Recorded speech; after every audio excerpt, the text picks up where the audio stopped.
வணக்கம் நண்பர்களே, welcome back to the Motoripe. So இன்னைக்கு வீடியோவில் நம்ம பார்க்க போகிறது பார்த்தீங்கன்னா ரீசெண்டாக ஆக்டிவா 125 பற்றி நம்ம வீடியோ பண்ணியிருந்தோம். ஹோண்டாலே பார்த்தீங்கன்னா டியோ 125மே இருக்கு. ஸோ அதான் இன்னைக்கு நான் நிப்பாட்டியிருக்கேன். இது ரெண்டுல எது போகலாம் அப்படிங்கிற கன்ஃபியூஷன் நிறைய பேத்துக்குமே இருக்கும். ஸோ ஆக்டிவா 125 போகலாமா இல்லை டியோ 125 போகலாமா? இன்ஜினை பொறுத்த வரைக்கும் பார்த்தீங்கன்னா ரெண்டுலேயுமே சேம் தான். நமக்கு same engine same power delivering அந்த ரேஞ்சு தான் நம்ம கொடுத்துருக்காங்க. பட் பெர்ஃபார்மன்ஸ் மாறுபடுதா அப்படிங்கிறத உங்களை நான் இந்த வீடியோவில் ஷேர் பண்ணிக்க போறேன். ஆக்டிவா 125 யாருக்கெல்லாம் சூட் ஆகும் அண்ட் டியோ 125 யாருக்கெல்லாம் செட் ஆகும் அப்படிங்கிறத இந்த வீடியோவில் நம்ம பார்க்க போறோம். வீடியோக்குள்ள போறதுக்கு முன்னாடி இந்த சேனல் சப்ஸ்கிரைப் பண்ணாம பார்க்கலாம், மறக்காம சப்ஸ்கிரைப் பண்ணி பெல் நோட்டிஃபிகேஷன் பிரஸ் பண்ணி வச்சுக்கோங்க. வாங்க வீடியோக்குள்ள போகலாம்.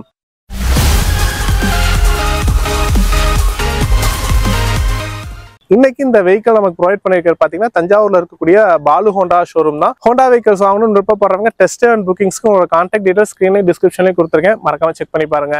ஆக்டிவா 125 டியோ 125 ஸோ ரெண்டுக்கும் மேஜரான வித்தியாசம் அப்படின்னு நம்ம பார்த்தோம்னா இதோட டிசைனிங் தாங்க. ஸோ ரெண்டுமே வேற வேற டிசைனிங் செக்மெண்ட், வேற வேற பீப்புள்ஸ்க்கு உகந்ததா இருக்கும். ஸோ இந்த ஆக்டிவா 125 பார்த்தீங்கன்னா நமக்கு ஃபேமிலி யூசேஜ், ஒரு எல்டர் பீப்புள், ஸோ அந்த மாதிரிலாம் இருக்கவங்களுக்கு இது நல்லாவே சூட் ஆகக்கூடிய ஒரு மாடலாக இருக்கும். அண்ட் இந்த டியோ பார்த்தீங்கன்னா யங்ஸ்டர்ஸை அட்ராக்ட் பண்ணுற வகையில் இதை டிசைன் பண்ணியிருப்பாங்க. இது வந்து நார்மலான ஒரு டிசைனிங் செட்டப்பில் கிளாசிக்காக நீட் லுக்காக கொடுத்துருப்பாங்க. இதை பொறுத்த வரைக்கும் பார்த்தீங்கன்னா நிறைய ஷார்ப் எட்ஜஸ் எல்லாமே கொடுத்து ஒரு ஸ்டைலிஷ் லுக்காக நமக்கு கொடுத்துருப்பாங்க. அது மட்டும் இல்லாமல் இதோட ஹெட்லைட் செட்டப், ஸோ ஹெட்லைட் செட்டப்பை பொறுத்த வரைக்கும் பார்த்தீங்கன்னா நமக்கு மேலே கொடுத்துருப்பாங்க யூனிட்டு, இங்கே எல்லாமே இண்டிகேட்டர்ஸ் கீழே வர மாதிரி கொடுத்துருப்பாங்க. பட் இதில் பார்த்தீங்கன்னா நமக்கு கீழே தான் ஹெட்லைட் யூனிட்டே வருது அண்ட் சைட்லேயே வர மாதிரியான இண்டிகேட்டர் செட்டப்பில் நம்ம கொடுத்துருக்காங்க.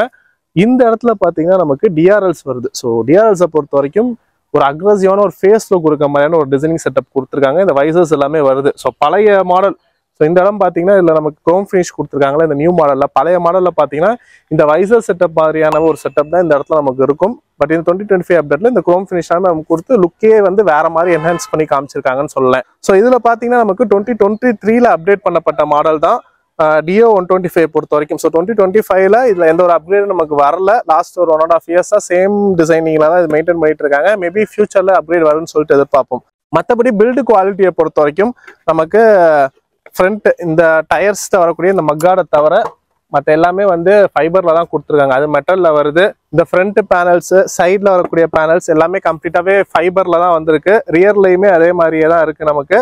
ஸோ நிறைய பிளாஸ்டிக் மெட்டீரியல்ஸ் வந்து இந்த வெஹிக்கிளை நம்மளால பார்க்க முடியும். ஸோ அது வந்து இப்போ இந்த 2025 அப்டேட்ல சைட் பேனல்ஸ் எல்லாமே நமக்கு ஃபைபராக கொண்டு வந்துட்டாங்க. இருந்தாலும் அதோட கலர் தீம் பேட்டர்னுக்கு பார்த்தீங்கன்னா நமக்கு ஒரு அந்த பிளாஸ்டிக் அப்படிங்கிற ஒரு ஃபீல் வந்து இந்த வெஹிக்கிள் நமக்கு கொடுக்கல. பட் இது வந்து பார்க்கும் போதே தெரியுது கம்ப்ளீட்டா எல்லாமே வந்து பிளாஸ்டிக்ஸ் மாதிரி தான் இருக்கு அப்படின்னு சொல்லிட்டு. ஸோ இதுதான் லுக் வைஸ் பார்க்கும்போது இந்த பில்டு குவாலிட்டியில இது ஒரு டிஃப்ரென்ஸா தெரியுது. ஸோ இதுல இன்னொரு மேஜரான ஃபேக்டரை நம்ம பார்க்கறது பார்த்தீங்கன்னா வெயிட்டுமே அதுக்கேற்ற மாதிரி டிஃப்ரென்ஸ் இருக்கு. ஸோ இதில் பார்த்தீங்கன்னா 107 கிலோ வருது இந்த 2025 மாடல். இதே டியோ பார்த்தீங்கன்னா 104 கிலோ வருது. ஒரு 3 கிலோ வந்து அதுல இருந்து இது குறைவா வருது நமக்கு.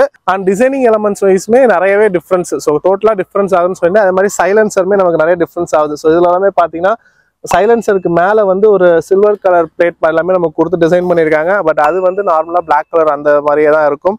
அண்ட் இன்னொரு விஷயம் எனக்கு இதுல பிடிச்சது பாத்தீங்கன்னா ரிஃப்ளெக்டர் செட்டப். ஸோ இந்த ரிஃப்ளெக்டர் பாத்தீங்கன்னா நமக்கு இதுல ரவுண்ட் டைப்ல இந்த மக்கார்ட்ல வர மாதிரியான ஒரு அட்டாச்மெண்ட் கொடுத்துருக்காங்க. பட் இதுல பாத்தீங்கன்னா இந்த ஃப்ரண்ட் இதுலயே வர மாதிரியான இந்த ரெக்டாங்குலர் டைப் கொடுத்துருக்காங்க. லுக் வைஸ் பாக்குறதுக்கு நல்லாவே இருக்கு. அண்ட் இந்த நம்பர் ஹோல்டர் எல்லாமே பாத்தீங்கன்னா எல்லாமே பிளாஸ்டிக்ல தான் வருது. ஸோ எல்லாமே காமனா கொடுத்துருக்காங்க. அண்ட் ஓஆர்எம்ஸ்மே நமக்கு சேம் மாடல் ஆஃப் ஓஆர்எம்ஸ் தான். ஸோ அதாவது இந்த கர்வ்ஸ் எல்லாமே கட்ஸ் அண்ட் கர்வ்ஸ் பாத்தீங்கன்னா நமக்கு சேமா இருக்க மாதிரி இருக்கு.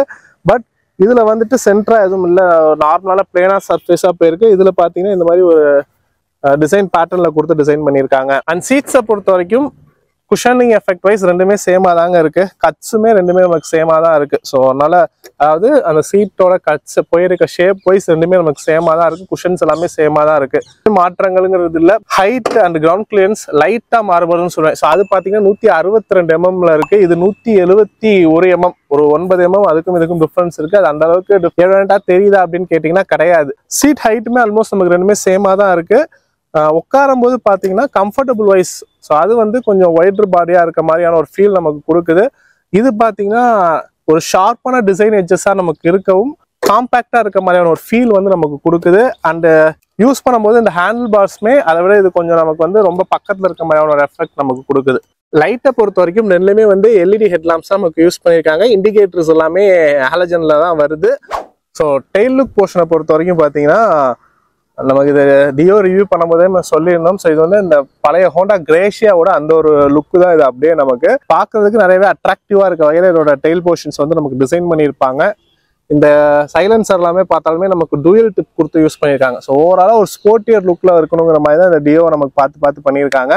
ஸோ சீட் செட்டப் பார்த்தீங்கன்னா சைட் பை சைட் கம்பேர் பண்ணி பார்க்கும்போது ரெண்டுமே சேமாக தான் இருக்க மாதிரி இருக்கு. பட் நமக்கு இந்த டெயில் போர்ஷன் வந்து கொஞ்சம் எக்ஸ்டெண்ட் பண்ணியிருக்காங்க லுக்குக்காக. ஸோ அதனால சீட் வந்து சின்னதான மாதிரியான ஒரு ஃபீல் வருது. ஃபியூயல் லிட் ஓப்பனர் பார்த்தீங்கன்னா நமக்கு உள்ளுக்குள்ள இருக்க மாதிரி இருக்கு, கொஞ்சம் உள்ள போய் பண்ற மாதிரி தான் இருக்கு. அண்ட் அதே ஸ்டீல் கேப் தான் நமக்கு வந்திருக்கு அப்படியே. ஸோ அதில் ஓப்பன் பண்ண உடனே ஃப்ரண்ட்லேயே இருந்துச்சு, பட் இதில் கொஞ்சம் உள்ள இருக்க மாதிரியான ஒரு ஃபீல் நமக்கு கொடுக்குது. ஃபியூயல் டேங்கோட கெப்பாசிட்டியை பொறுத்த வரைக்கும் same 5.3 litres of fuel tank கெப்பாசிட்டியாக நமக்கு கொடுத்துருக்காங்க. மைலேஜை பொறுத்த வரைக்கும் இதுவுமே நமக்கு அந்த 45ங்கிறது சாலிடாக எடுக்கலாம். மேக்ஸிமம் பார்த்தீங்கன்னா 50 and 50+ எல்லாமே உங்களோட riding style and road conditions எல்லாமே பொறுத்து மாறுபடும். ஸோ இப்போ வரைக்கும் இதனால யூஸ் பண்ணிட்டு இருந்த ஓனர்ஸ்ல இருந்து வரக்கூடியது பார்த்தீங்கன்னா 45ங்கிறது சாலிடாக கொடுக்குது. 45லேருந்து 50, 47, 48 அந்த ரேஞ்ச் வரைக்கும் தரும். ஸோ இது வரைக்கும் பார்த்தீங்கன்னா டிசைன் வைஸ் இது ரெண்டுக்கும் என்னெல்லாம் சேஞ்சஸ், அது எந்த மாதிரி நமக்கு யூசபிலிட்டி வைஸ் இருக்கு அப்படிங்கலாமே பார்த்தோம். ரெண்டுக்கும் உள்ள மேஜரான வித்தியாசம் அப்படின்னு பார்க்கும்போது இதோட வேரியன்ட் அண்ட் கலர் ஆப்ஷன்ஸ்ல தான் நமக்கு கொடுத்துருக்காங்க. ஸோ வேரியண்ட்டை பொறுத்த வரைக்கும் இந்த வருஷத்துல இருந்து பாத்தீங்கன்னா ரெண்டே வேரியன்ட் தான். ஸோ இதுல பாத்தீங்கன்னா முன்னாலாமே 4 வேரியன்ட் இருந்துச்சு, drum alloy, disc and H ஸ்மார்ட்னு சொல்லிட்டு. பட் இந்த 2025ல இருந்து டிஸ்க் அண்ட் ஹச் ஸ்மார்ட்னு 2 வேரியன்ட் தான் ஆக்டிவா 125 பொறுத்த வரைக்கும். அதே மாதிரி டியோ 125 பொறுத்த வரைக்கும் ஸ்டாண்டர்ட் அண்ட் ஸ்மார்ட் அப்படின்னு சொல்லிட்டு 2 வேரியன்ட் தான் கொடுக்குறாங்க.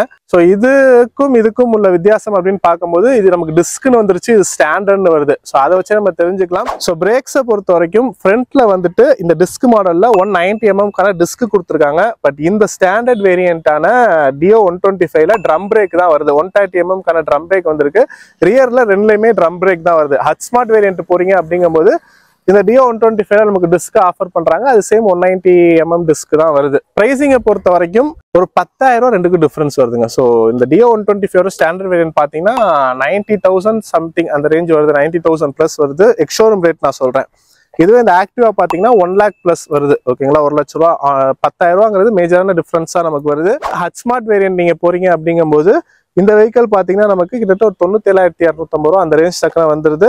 ஸோ இந்த ஆக்டிவ் 125 பார்த்தீங்கன்னா 1,08,000 சில்லற அந்த ரேஞ்ச் வருது. ஸோ எல்லாமே எக்ஸ்ஷோரூம் ரேட் தான். ஆன் ரோட் காஸ்ட்னு பொருள் பார்க்கையில 120லேருந்து 130 வரைக்கும் இந்த ஆக்டிவா 125 வரும். இதுவே இந்த டியோ 125 பார்த்தீங்கன்னா 110லேருந்து 120 வரைக்கும் வரும். ஸோ இதான் இது ரெண்டோட ப்ரைஸ் டீடைல்ஸுங்கிறது. கலர்ஸை பொறுத்த வரைக்கும் இந்த டியோ 125ல பார்த்தீங்கன்னா நமக்கு கிட்டத்தட்ட 7 கலர் ஆப்ஷன்ஸ்ல வருது. அண்ட் ஆக்டிவா 125 பார்த்தீங்கன்னா 6 கலர் ஆப்ஷன்ஸ்ல வருது. இதுல டியோ 125ல ரெப்சால் எடிஷன் சொல்லிட்டு ஒன்று வந்துச்சு. ஸோ அது வந்துட்டு இந்த ஸ்போர்ட் கேட்டகரியான ஒரு ரேஸ் ட்ராக்ல ஓட்டுற மாதிரியான இந்த ரெப்சால் பிராண்ட் எல்லாமே போட்டு நமக்கு ஒரு வேரியன்ட் கொடுத்துருந்தாங்க. அது இப்போ வருதான்னு தெரியல. அதுவும் இருந்துச்சுன்னா கிட்டத்தட்ட 8 கலர் ஆப்ஷன்ஸ்ல நமக்கு இந்த வெஹிக்கிள் அவைலபிளா இருக்கும். அண்ட் நம்ம கூட இருக்கிறது பார்த்தீங்கன்னா இது வந்து ஒரு பேர்ல் கிரே அந்த மாதிரி ஒரு ஆப்ஷன்ஸ் இது. ஸோ இதுல எல்லாமே பார்த்தீங்கன்னா 3D எம்பளமா வருது. டியோ 125ங்கிறது எல்லாமே 3D எம்பளமா கொடுத்துருக்காங்க. இதுவே இந்த ப்ளூ, ரெட் அந்த மாதிரி கலர்ஸ் எல்லாமே நீங்க போறீங்க அப்படிங்கும்போது அது எல்லாமே ஸ்டிக்கரிங்ல இருக்கும். ஸோ இதெல்லாமே சின்ன சின்ன வித்தியாசங்கள் ஒரு ஸ்போர்ட்டியர் லுக் அப்பியரன்ஸ்க்காக இந்த டியோல வந்து நமக்கு கொடுத்துருக்காங்க.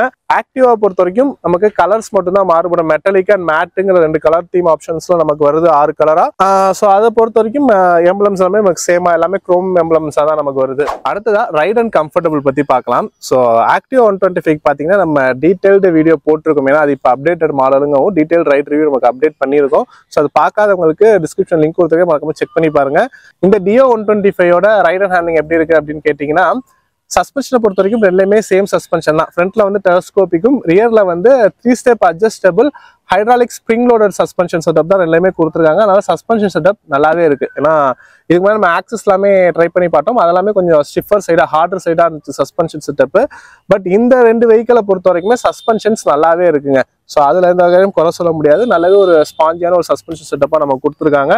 இன்ஜினை பொறுத்த வரைக்கும் ரெண்டுமே சேம் இன்ஜின் தான். 125cc இன்ஜின்ல 8.2 ஹார்ஸ் பவரும் 10.4 நியூட்டன் மீட்டர் ஆஃப் டார்க்கும் ப்ரொடியூஸ் பண்ற வகையில கொடுத்துருக்காங்க. பவர் டெலிவரி எல்லாமே நமக்கு சேமா தான் இருக்கு. அது எல்லாமே எந்த ஒரு மாற்றங்களுமே இல்லை. மற்றபடி பிரேக்கிங்கை பொறுத்த வரைக்கும் பாத்தீங்கன்னா அதுல நமக்கு ஸ்டார்டிங்லேயே டிஸ்க் கொடுத்துருக்காங்க. இதுல ட்ரம் பிரேக் தான் கொடுத்துருக்காங்க. ஸோ அதனால எதுவும் டிஃபரன்ஸ் வருதா அப்படின்னு கேட்டீங்கன்னா கண்டிப்பா வரும். டிஸ்க்குக்கும் ட்ரமுக்கும் உண்டான டிஃபரன்ஸ் இருக்கும். பட் ஓகே அப்படின்னு நான் சொல்லுவேன். அண்ட் ட்ரம் ரொம்ப மோசமா இருக்குன்னு கேட்டீங்கன்னா அப்படி எல்லாமே கிடையாது.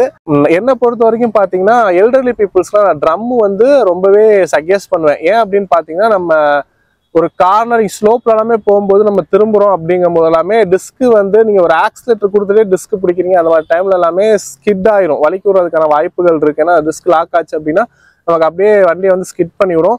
பட் ட்ரம்ல அந்த மாதிரி ஒரு பிரச்சனை இருக்காது. ஸோ அதனால ட்ரம் வந்து ஒரு நல்ல ஆப்ஷன் தான்.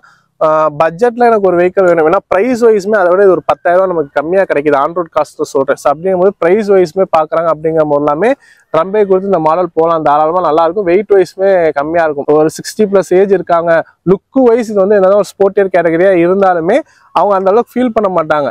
வெயிட் கம்மியா இருக்கு இந்த மாதிரி விஷயங்கள், பிரைஸுமே நமக்கு ஒரு பட்ஜெட் கேட்டகரியில வருது, 10,000 பட்ஜெட் கம்மியா வருது அப்படிங்கும் போது எல்லாமே இந்த வெஹிக்கிள் அவங்க எடுத்து ஓட்டுறாங்க போது நல்லாவே ஃபீல் பண்ணுவாங்க. ஸோ அதனால பிரேக்கிங்கும் அவங்க ஓட்டுற ஸ்பீடுக்கு அந்த ஒரு 40, 50, 60 அந்த ரேஞ்ச் ஸ்பீடுக்கு எல்லாமே நல்லா தான் இருக்கு. நீங்க ஹை ஸ்பீட் போறீங்க அப்படிங்கும் போதுதான் நமக்கு ரொம்ப டிஸ்க்கு பிளஸ் அந்த மாதிரி விஷயங்கள் எல்லாமே இருக்கும். பட் இதுல ட்ரம்லேயே காம்பி பிரேக்கிங் சிஸ்டம் இதுல கொடுத்துருக்காங்க. ஸோ அதனால பிரேக்கிங்கை பொறுத்த வரைக்கும் ஓகே தான், ரொம்ப பெருசா குறை சொல்ற அளவுக்கு எதுவும் இல்லை.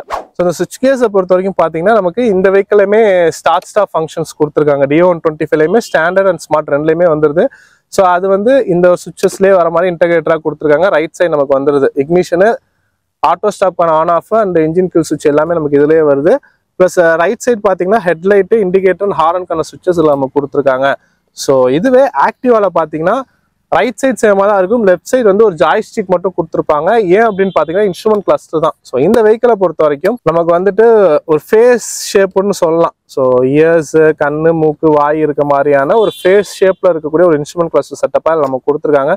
ஸோ இந்த இடத்துல பார்த்தீங்கன்னா இண்டிகேட்டர்ஸ் இந்த இடத்துல வர மாதிரியா இருக்கு. இந்த இடத்துல பார்த்தீங்கன்னா ஒரு எல்சிடி டிஸ்பிளே, இதுவுமே பார்த்தீங்கன்னா ஒரு எம்ஐடி டிஸ்பிளே மாதிரி தான் நமக்கு. ரெண்டுமே டிஜிட்டல் தான், பட் கம்ப்ளீட்டாக ஒரு எல்சிடியாக தான் கொடுத்துருக்காங்க. ஸோ இது வந்து ட்ரிப்பு நமக்கு இங்கே மாறுது பாருங்க, ஆவரேஜ், ட்ரிப்பு, டோட்டல். ஸோ இந்த மாதிரி விஷயங்கள் எல்லாமே இங்கே நம்ம காமிக்க அதுக்கான பட்டன்ஸ் வந்து இந்த இடத்துல நமக்கு இருக்கு. ஸோ ஸ்பீடோமீட்டர், டாக்கோமீட்டர் இந்த மாதிரி விஷயங்கள் எல்லாமே இங்கே காமிக்கிற மாதிரி இங்கே ஒரு டிசைன் கொடுத்துருக்காங்க. ஸோ இது வந்து கம்ப்ளீட்டான ஒரு எல்சிடி டிஸ்பிளேவா இருக்கு. இதுவே ஆக்டிவால பார்த்தீங்கன்னா இந்த 2025 அப்டேட்ல கலர்ஃபுல் டிஎஃப்டி டிஸ்பிளே கொடுத்துருக்காங்க. ஸோ அதில் பார்த்தீங்கன்னா நிறைய இன்ஃபர்மேஷன்ஸ் நமக்கு அதில் வருது. அண்ட் இந்த இன்ஸ்ட்ருமெண்ட் கிளஸ்டருமே எனக்கு ரொம்ப பிடிச்சிருக்குன்னு சொல்லுவேன். ஏன்னா வெயில்லையுமே நல்லாவே விசிபிலிட்டி கொடுக்குது. அது மட்டும் இல்லாமல் உங்களுக்கு கொடுத்துருக்க இந்த ஜாய்ஸ்டிக்மே யூஸ் பண்ணுறதுக்கு நல்லா ஸ்மூத்தாகவே இருக்கு. ப்ளஸ் ஸ்மார்ட் வேரியன்ட் போறீங்க அப்படிங்கும் போது அதில் நமக்கு வந்துட்டு ப்ளூடூத் கனெக்டிவிட்டி ஆப்ஷன்ஸ்மே கிடைச்சிருது. ஸோ இந்த மாதிரி விஷயங்கள் எல்லாமே இந்த ஆக்டிவா 125 பொறுத்த வரைக்கும் இருக்கு.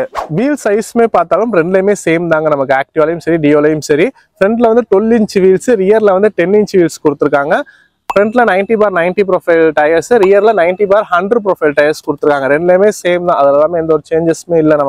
நமக்கு வந்துட்டு இன்ஜினோட பர்ஃபார்மன்ஸ், சஸ்பென்ஷனோட பர்ஃபார்மன்ஸ், பிரேக்கிங் எல்லாமே நமக்கு ஆல்மோஸ்ட் சேமா வருது. ஒரே ஒரு விஷயம் என்ன அப்படின்னு கேட்டிங்கன்னா, இந்த வெஹிக்கிள் நம்ம நிறைய சொன்ன மாதிரி அந்த ஷார்ப் கட்டிங் எட்ஜஸ் எல்லாமே இருக்கிறனால, ப்ளஸ் இந்த இன்ஸ்ட்ருமெண்ட் கிளஸ்டர் போனட்டும் பார்த்தீங்கன்னா நமக்கு ரொம்ப பக்கத்தில் இருக்க மாதிரி ஒரு ஃபீல் நமக்கு கொடுக்குது. ஸோ இந்த மாதிரி பொசிஷனில் நமக்கு வருது. பட் அதில் பொசிஷன் வந்து கொஞ்சம் லைட்டாக டிஃப்ரெண்ட்டாக இருக்கும். ஸோ அதுமாதிரி நான் உட்காந்து காமிக்கிறேன் அப்படியே. ஸோ இதில் பார்த்தீங்கன்னா கொஞ்சம் இந்த இன்ஸ்ட்ருமெண்ட் கிளஸ்டரும் ஃப்ரண்ட்ல மூவ் ஆயிருக்கு, நமக்கு வந்து கொஞ்சம் தூரமாக இருக்க மாதிரி இருக்கு. அண்ட் இந்த ஹேண்டில் பார் போர்ஷனும் பார்த்தீங்கன்னா கொஞ்சம் தள்ளி இருக்க மாதிரி இருக்கு. ஸோ அதனால அந்த ரைடிங் ஸ்டைல் போர்ஷன் நமக்கு மாறுபடுது. அது மட்டும் இல்லாமல் அந்த முன்னாடி நான் சொல்ல மாதிரியான அந்த டிசைனிங்னால நமக்கு அது கொஞ்சம் ப்ராடா இருக்க மாதிரி ஃபீல் கொடுக்கும். இது வந்து கொஞ்சம் நமக்கு காம்பேக்டா நமக்குள்ள இருக்க மாதிரியான ஒரு ஃபீல் கொடுக்குதுன்னு சொல்லுவேன்.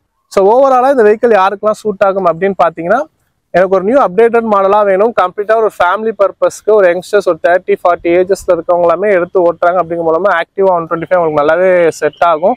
எல்டர்லி பீப்புள்ஸ்மே எனக்கு அந்த ஒரு கிளாசிக் லுக் வேணும் அப்படிங்கிறவங்களாமே அந்த வெஹிக்கிள் நல்லாவே சூட் ஆகும். ரொம்ப யங்ஸ்டர்ஸ் ஸ்போர்ட்டியான லுக்ல பைக் தேடுறாங்க அப்படிங்கிறவங்களுக்கு எல்லாமே இந்த டியோ 125 அவங்களுக்கான ஒரு பர்ஃபெக்ட் வெஹிக்கிளா இருக்கும். அது மட்டும் இல்லாமல் எல்டர்லி பீப்புள்ஸ் எனக்கு வந்து ஒரு பெரிய வண்டி ஃபீல் வரக்கூடாது, அது மட்டும் இல்லாமல் வெயிட்டுமே எனக்கு கொஞ்சம் கம்மியாக இருக்கணும்.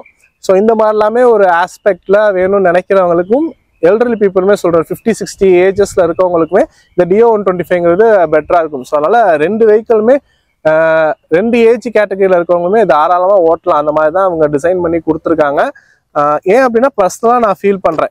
ஏன்னா இப்போ எல்டர்லி பீப்புள் அப்படின்னு இருக்கவங்க வந்துட்டு வெயிட் கம்மியாக வேணும் ஃபர்ஸ்ட். அண்ட் வந்து ரொம்ப பெரிய வண்டி ப்ராடாக இருக்க வண்டியை வந்து ஹேண்டில் பண்ணுறதுக்குலாம் கொஞ்சம் கஷ்டப்படுவாங்க. ஸோ அப்படிங்கும்போது இந்த டியோ வந்து அவங்களுக்கு ஒரு பர்ஃபெக்ட் வெஹிக்கிளாகவே இருக்கும். ஸோ டிசைன் வைஸ் பார்க்கறதுக்கு என்ன இந்த மாதிரி இருக்கு, ஒரு சின்ன பசங்க ஓட்டுற மாதிரி இருக்குங்கிற மாதிரியான ஃபீல்ஸ்லாம் இல்லாமல் எடுத்து ஓட்ட ஆரம்பிச்சாங்கன்னா போக போக இந்த வெஹிக்கிள் அவங்களுக்கு ரொம்பவே பிடிச்சிரும். ஸோ அந்த மாதிரி தான் இந்த டியோ 125மே இருக்கு. ஸோ இதுக்கு எந்த வேலையுமே குறைச்சல் இல்லாமல் தான் இந்த ஆக்டிவா 125மே இருக்கு. ஸோ இதாங்க இந்த வீடியோ உங்களுக்கு பிடிச்சிருக்கும் நம்புறேன். லைக் பண்ணிட்டு உங்க ஃப்ரெண்ட்ஸ்க்கும் ஷேர் பண்ணுங்க. இன்னொரு வீடியோ சந்திக்கிறேன். நன்றி.